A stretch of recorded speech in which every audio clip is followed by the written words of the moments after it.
Tonight's debate, we move on now to State Senate District 53. This includes Dade, Walker, Catoosa, and Chattooga counties, and certainly we're glad to have with us the incumbent, State Senator Jeff Mullis, and also his challengers, Colton Moore and Todd Noblett. So, gentlemen, if you're ready, we'll go ahead. We'll hop right in. Mr. Mullis, we'll begin with you, since you're first in line. We'll start there. Why are you running for office, and what do you want to accomplish if you're elected? Well, thank you, Chris. I want to thank you and Evan Stone, KWN, and Tom Pounds and the Dade County GOP for setting this up so the voters can be truly informed. So I'm grateful for that. Well, I want to continue work to improve the quality of life for each and every person in the 53rd District in Northwest Georgia. And of course, that takes working with people on issues that are important to this area.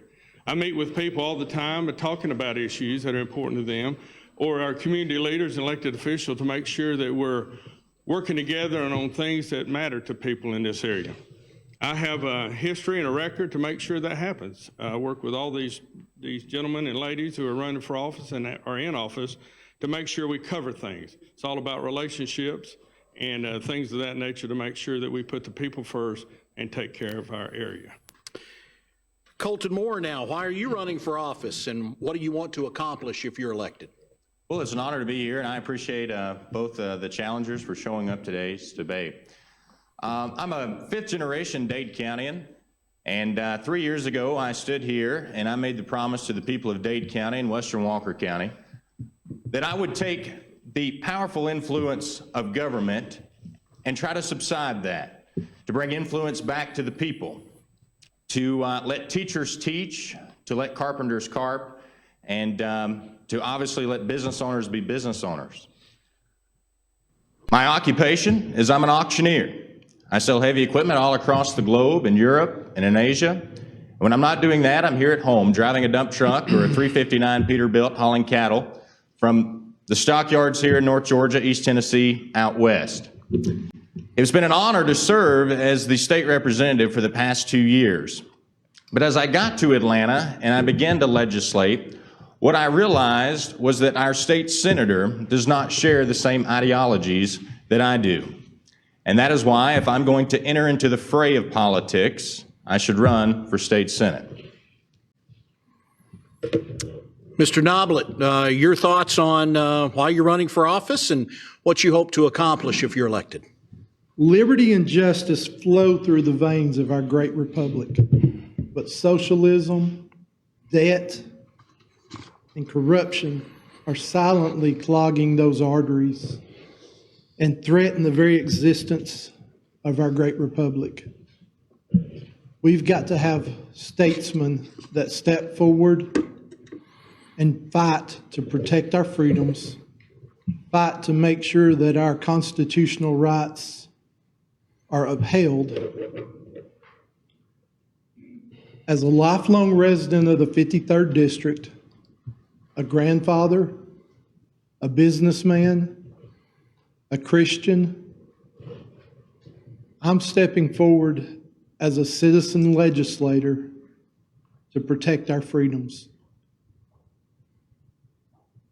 My foundation is deeply rooted in biblical principles. I'm not the guy that's going to be shifty or sway based on the flavor of the month. I'm the individual that is going to represent you staunchly supporting conservative values. And I will represent Democrats, Republicans, independents. You may not always agree with the decisions in my leadership, but you will always have an ear where you can voice your opinions, and you will certainly always be respected. I'm asking for your vote. And again, Todd Noblett. Senator Mullis, as we begin this one, Dade County Commissioners, with the support of the sheriff, declared the county as a Second Amendment sanctuary. Where do you stand on the right to bear arms? Well, I'm glad they did that. However, I believe in the Constitution of the United States of America, and it gives you the right to bear arms. So I believe in that aspect. I'm the only candidate here that is endorsed by the NRA because I have an A+ rating. I also have endorsed, I have sponsored or co-sponsored every single bill that has come out of the state Senate in many years. I am the constitutional carry guy too, because Mr. Colton here has House Bill 2 in a committee, and they have not been able to move a bit. He has no influence, he has no ability, he has no relationships to make anything happen down there. He has done nothing for the people of Dade County or House District 1, and that is pathetic. So if that bill was in the Senate, it would be on the floor. Because he has no ability in the House, it's stuck in committee. But I am the constitutional carry guy. I believe in the Second Amendment according to my voting record. I've done it every time. Thank you. And Mr. Moore, your thoughts on where you stand on the right to bear arms. Well, Senator Mullis, the only reason why you do have the endorsement of the NRA is because you're the only incumbent up here on the stage, and it's standard protocol. My voting record is why.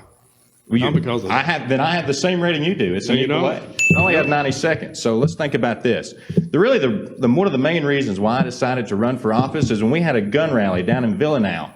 You spoke and you took this shotgun and you waved it up in the air and you said, I'll never, ever, ever take away your gun rights. Absolutely. And you got heckled off stage. You know why?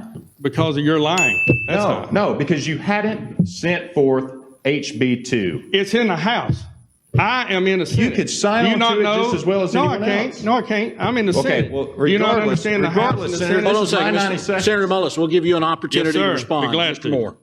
Lucky for me, when it comes to supporting constitutional rights and our Second Amendment, I was the second co-author of Constitutional Carry, Stuck in and the I was also the number 3 author on the anti-red flag law legislation, which essentially makes Georgia a sanctuary state. And where was my senator? The senator accuses me of not I'm in getting the Senate. anything passed. In the last 10 years, Representative Deffenbaugh has only passed, it's been a decade now since District 1 has passed a piece of legislation. Not my fault. Other than adding one member to the Department of Public Safety, which is one of those give me bills that you in leadership hand all the rookies and say, here, now learn the process. Senator Mullis, we'll give you 30 thank seconds. Mr. Noblet, hang on. We'll get to you in Thank just a you. second. Mr. Moore is deceiving the people of Dade County again. He is in the House of Representatives. House Bill 2. I have no jurisdiction in the House of Representatives with a House bill. If his bill would make it out of committee into the Senate, I would have the ability to help him. Well, Senator, if you believe in That's constitutional my right, turn. why didn't you put it forward? I could am have in the authored Senate. the bill. I have plenty of other bills I authored, which were pro-life and pro-gun. You authored that. You made it go nowhere because you have no influence. Let me tell you what. You have no ability. Let me tell you what I did make go. Gentlemen, hang on. Mr. Noblet. Yes, I've had the blessed opportunity to interact with a lot of the 2A sanctuary movements over the last 6 months to 8 months. Those guys are phenomenal. It's a grassroots group of people. It's people that care and actually want to see constitutional carry passed. I wholeheartedly support it, and I will fight to make that happen. Senator Mullis, the problem I have, you've been 20 years almost in Atlanta. With all due respect, you stood at the meeting in Villanelle and you said you would make it happen. 18 years out. Sure. You have not made it happen. People have wanted it for years. You are also one of the most I get powerful more people in the state time? of Georgia. Hold on, let me finish. You're one of the most powerful people in the state of Georgia, and yet we don't have constitutional carry. The people that I talk to, they want to know why. Can I respond? Yeah, I'll give you 30 seconds. Well, the reason is I have endorsed and introduced many pro-gun bills. Many. Now, there are other members. There are 180 in the House and 56 in the Senate. Anybody can introduce that. You can't have it both ways. What do You you mean? can't say that you're the most powerful guy and you're I didn't say that. You on did. the chairman. You know, you're the did. chairman, and you get these things done, and yet it hasn't happened. And you say, "Oh, because other people have made it not happen." You know, because there's other people. You can't have it both ways. It's an either or.